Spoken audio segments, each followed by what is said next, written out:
जय हिंद साथियों, good morning. एक बार फिर से आप सभी का हार्दिक स्वागत है। समीक्षा अधिकारी, सहायक समीक्षा अधिकारी, प्रैक्टिस सेट नंबर 8 समान अध्ययन की सीरीज चल रही है और आज आपका होगा एक महत्वपूर्ण सेशन। चैनल पे पहली बार आए हैं, चैनल को सब्सक्राइब कर दीजिएगा, बेल आइकन को प्रेस कर दीजिए क्योंकि ऐसे ही प्रतियोगी परीक्षाओं की दृष्टि से महत्वपूर्ण कंटेंट मैं आपको प्रोवाइड करता रहता हूँ। आइए शुभारंभ करते हैं। प्रश्न संख्या 1 की बात करिएगा तो यहाँ पे आपका दिया गया कि निम्नलिखित में से कौन सा एक सुमेलित नहीं है ना। निम्न में से कौन सा एक सुमेलित नहीं है। एक तरफ जो आपका रीति रिवाज दिया गया है, दूसरी तरफ यूपी के कुछ जिले दिए गए हैं, कौन सुमेलित नहीं है ये आपसे पूछा गया है, ठीक है ना। देवा मेला, बाराबंकी, आल्हा, महोबा, कर्मा, मथुरा और कजरी आपका मिर्ज़ापुर। देखिएगा, देवा मेला एक बहुत ही फेमस मेला है और यह मेला जो आपका लगता है बाराबंकी में लगता है, तो ये तो आपका बिल्कुल यहाँ पे राइट हो जाएगा। सुमेलित नहीं होने की बात कही गई है। आला एक लोकगीत है और ये जो है महोबा स्पेशली बुंदेलखंड के क्षेत्र में पाया जाता है और बुंदेलखंड के जो 8 ज़िले हैं, 7 या 8 ज़िले हैं, उन क्षेत्रों में आल्हा आपका गाया जाता है ना। तो बुंदेलखंड में आपका झांसी हो गया, ललितपुर हो गया, इसके अलावा हमीरपुर हो गया, महोबा आपका हो गया, ठीक है। इसके अलावा आपका एक जालौन आपका आता है। ये सब क्षेत्र आपके बुंदेलखंड में शामिल होते हैं, तो इन क्षेत्रों में गाया जाता है। तो आल्हा आपका महोबा, ये भी आपका राइट हो जाएगा। यहाँ पे दिया गया है कजरी।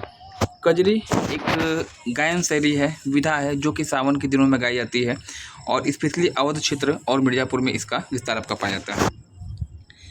ऑप्शन सी यहाँ पे आपका होगा राइट। ऑप्शन सी जो है यहाँ पे राइट है, यह सुमेलित नहीं है। कर्मा एक जनजाति है और ये जो है आपके सोनभद्र के क्षेत्र में पाई जाती है, ना कि मथुरा में, है ना। तो मथुरा यहाँ पे आपका ऑप्शन सी यहाँ पे राइट हो जाएगा। चलिएगा, प्रश्न संख्या अगर हम यहाँ पे 2 की अगर बात कर लें तो यहाँ पे आपका दिया गया है निम्नलिखित में से किस विटामिन को आप ब्यूटी विटामिन भी कहते हैं। इंपॉर्टेंट क्वेश्चन है, साइंस से लिया गया क्वेश्चन। ब्यूटी विटामिन के नाम से किसे जाना जाता है? रेटिनॉल, एस्कॉर्बिक एसिड, क्विनोन है और टोकोफेरॉल है ना। तो देखिए, यहाँ पे अगर विटामिन ए बी करके दिया गया होता तो आप बहुत संभावना थी आप इसको बता दिए होते, लेकिन यहाँ पे वैज्ञानिकों के इसका वैज्ञानिक नाम दिया गया है।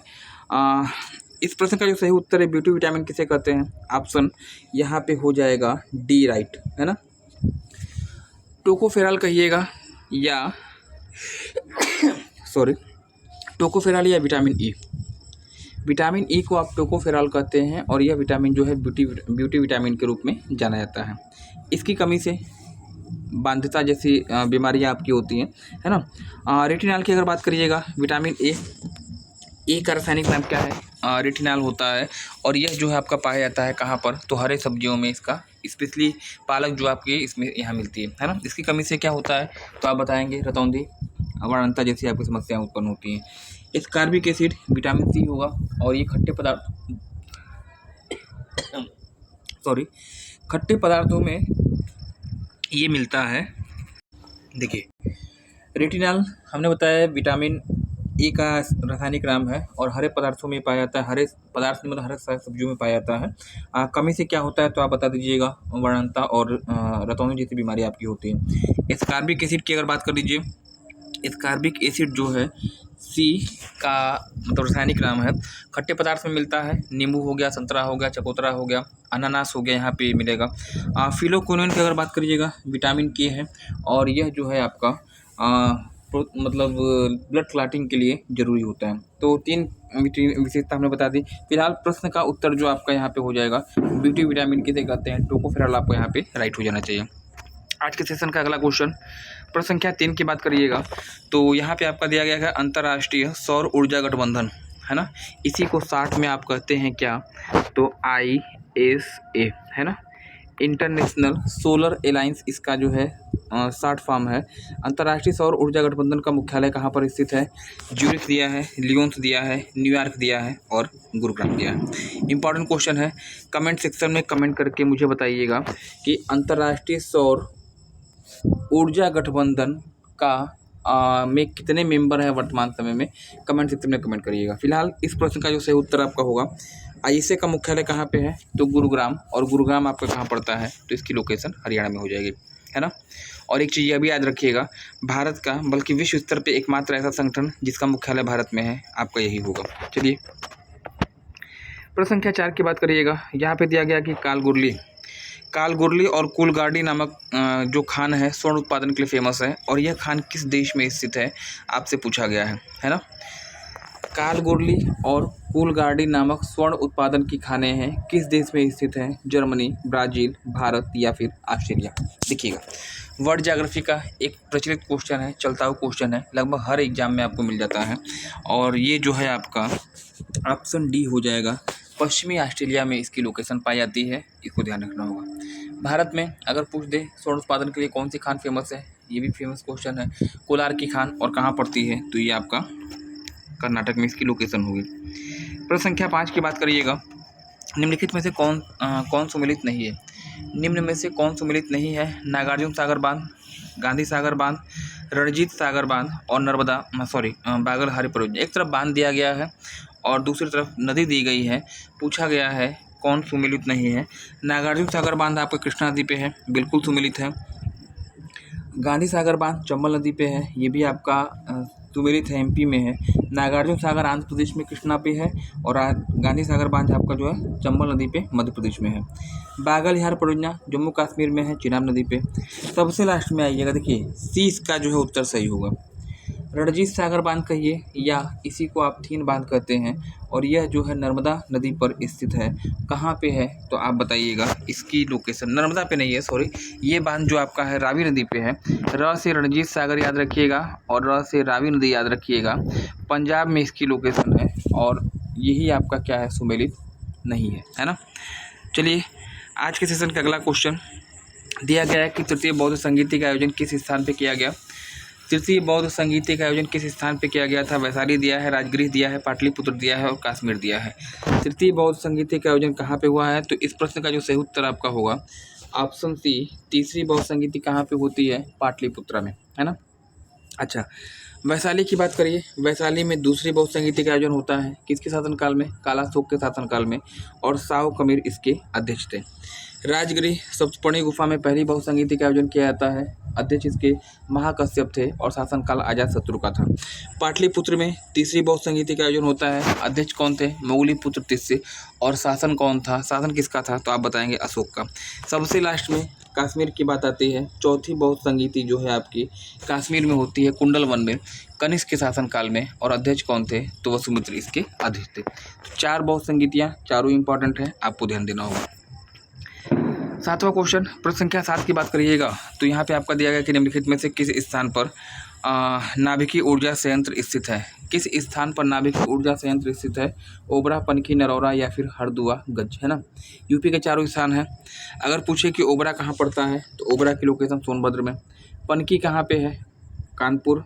नरौरा कहाँ है, बुलंदशहर उत्तर प्रदेश। और हरदुआगंज कहाँ पड़ता है, तो ये आपका अलीगढ़ में है। नाभिकीय ऊर्जा संयंत्र की बात हो रही है, एकमात्र ऐसा स्थान जहाँ पे उत्तर प्रदेश में नाभिकीय ऊर्जा संयंत्र है, ऑप्शन सी यहाँ पे आपका हो जाएगा right. Narora is the right answer, Bulandshahr में पड़ता है। और बुलंदशहर में कौन सा मेला लगता है, कमेंट सेक्शन में आप मुझे कमेंट करके बता सकते हैं। आज के सेशन का अगला क्वेश्चन, 8वां क्वेश्चन दिया गया है, निम्नलिखित में से कौन भारतीय राष्ट्रीय कांग्रेस का सबसे कम उम्र का अध्यक्ष था, है ना। इंडियन नेशनल कांग्रेस परीक्षा की दृष्टि से इंपॉर्टेंट है। निम्नलिखित में से कौन भारतीय राष्ट्रीय कांग्रेस का सबसे कम उम्र का अध्यक्ष था। सुभाष चंद्र बोस, जेबी कृपलानी, सरोजिनी नायडू या फिर अब्दुल कलाम आज़ाद। देखिए, पहले प्रश्न का उत्तर सबसे कम उम्र का अध्यक्ष पूछा गया है, ऑप्शन डी होगा राइट। मौलाना अबुल कलाम आज़ाद 1940 से लेकर या 1939 से लेकर 39 नहीं 40, ये थोड़ा सा मैं इसको इरेज करना चाहूँगा। 1940 से लेकर 1946 तक द्वितीय विश्व युद्ध आपका था। 1940 लेकर 46 तक ना 45 तक 6 साल कंटिन्यू आपके लगातार रहने वाले अब्दुल कलाम आज़ाद थे। सबसे कम उम्र की आपके अध्यक्ष थे। और यहीं पे आपको ध्यान देना होगा, चूँकि इस दौरान कोई भी विश्व युद्ध की कंडीशन आपकी बनी हुई थी, तो बीच में कोई इलेक्शन हुआ नहीं था, तो ये कंटिन्यू आपको रखे गए थे।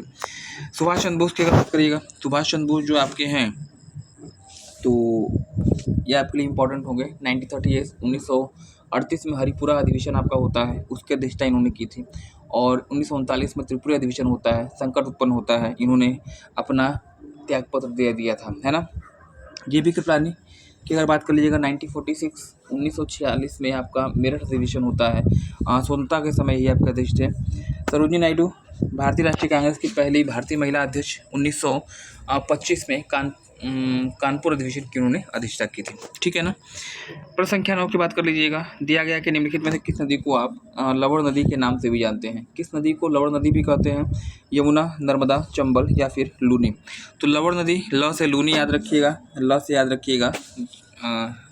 लवण नदी राजस्थान में प्रवाहित होती है, राजस्थान और गुजरात में, और इसी नदी को आप क्या कहते हैं? लवण नदी कहते हैं, है ना। अजमेर शहर, राजस्थान का अजमेर शहर जो इसी नदी किनारे पे स्थित है। अगर आप चंबल की बात कर लीजिएगा, चंबल नदी घड़ियाल के संरक्षण के लिए जानी जाती है। जरापाव की पहाड़ी से निकलेगी, मध्य प्रदेश, राजस्थान, उत्तर प्रदेश में इटावा से मिल जाती है। कोटा आपका शहर जो है ना, वो इसी चंबल किनारे पे स्थित है। नर्मदा की बात करिए, पश्चिम की ओर बहने वाली सबसे लंबी नदी है। अमरकंटक एमपी से निकलेगी, एमपी, महाराष्ट्र और गुजरात से प्रवाहित होती है। जबलपुर में इस नदी ने क्या बनाया है? तो एक वाटरफॉल जिसका नाम है धुआंधार। यमुना की बात कर लीजिएगा, यमुना गंगा की सबसे लंबी सहायक नदी है। बंदरपूंछ की पहाड़ी से निकलती है और इलाहाबाद में इसका मिलन होता है गंगा में, है ना। आज के सेशन का अंतिम क्वेश्चन अगर देख लें, 10वां क्वेश्चन, किस अनुच्छेद के तहत किसी राज्य के राज्यपाल को अध्यादेश जारी करने की शक्ति प्राप्त है ना। किस अनुच्छेद के तहत किसी राज्य के राज्यपाल को अध्यादेश जारी करने की शक्ति प्राप्त है? अनुच्छेद 143 में तो आपका होता है, राष्ट्रपति को अधिकार दिया गया है कि वह जो है सर्वोच्च न्यायालय से किसी मामले पर सलाह ले सकता है। अनुच्छेद 123 राष्ट्रपति को अध्यादेश की शक्ति प्राप्त है। अनुच्छेद 148 जिसके तहत जो है नियंत्रक व महालेखा परीक्षक की नियुक्ति की जाती है। इस प्रश्न का जो सही उत्तर है, राज्यपाल को अध्यादेश की शक्ति, अनुच्छेद 213 आपका यहाँ पे हो जाएगा राइट, है ना। तो ये रहे आज के 10 महत्वपूर्ण प्रश्न। कल मैंने जो प्रश्न पूछा था, कल का उत्तर मैं आपको यहाँ बता दूँ। पश्चिमी घाट और पूर्वी घाट, पश्चिमी घाट और पूर्वी घाट का मिलन बिंदु किस नाम से जाना जाता है? सतपुड़ा पर्वत, इलायची पर्वत, कार्डेमम की पहाड़ी या फिर नीलगिरी? तो पश्चिमी घाट पूर्वी घाट का मिलन बिंदु क्या है? नीलगिरी, है ना। तमिलनाडु में फैला है, तमिलनाडु, कर्नाटक और केरल। सबसे ऊंची पर्वत चोटी दोदा बेटा बताइएगा। और इन्हीं नीलगिरी की पहाड़ियों में एक हिल स्टेशन है, माउंट ऊटी या ऊटक मंड। आज का सवाल आपके लिए, निम्नलिखित में से उत्तर प्रदेश का सबसे पुराना केंद्रीय विश्वविद्यालय आपको बताना है। गलत करेंगे आप लोग यहाँ पे, है ना। इस प्रश्न का उत्तर मैं आपसे जानना चाहूँगा कमेंट सेक्शन में। निम्नलिखित में से उत्तर प्रदेश का सबसे पुराना केंद्रीय विश्वविद्यालय कौन सा है? इलाहाबाद विश्वविद्यालय दिया है, अलीगढ़ मुस्लिम विश्वविद्यालय दिया है, बनारस हिंदू विश्वविद्यालय दिया है, इनमें से कोई नहीं दिया है ना। तो ये रहा महत्वपूर्ण सेशन आपके लिए, जो आपके लिए इम्पोर्टेंट था। चैनल पे पहली बार आए हैं, चैनल को सब्सक्राइब कर दीजिएगा, बेल आइकन को प्रेस कर दीजिए, क्योंकि ऐसे ही प्रतियोगी परीक्षाओं की दृष्टि से महत्वपूर्ण कंटेंट मैं आपको प्रोवाइड करता रहता हूं। तो धन्यवाद, थैंक्स फॉर ज्वाइनिंग मी।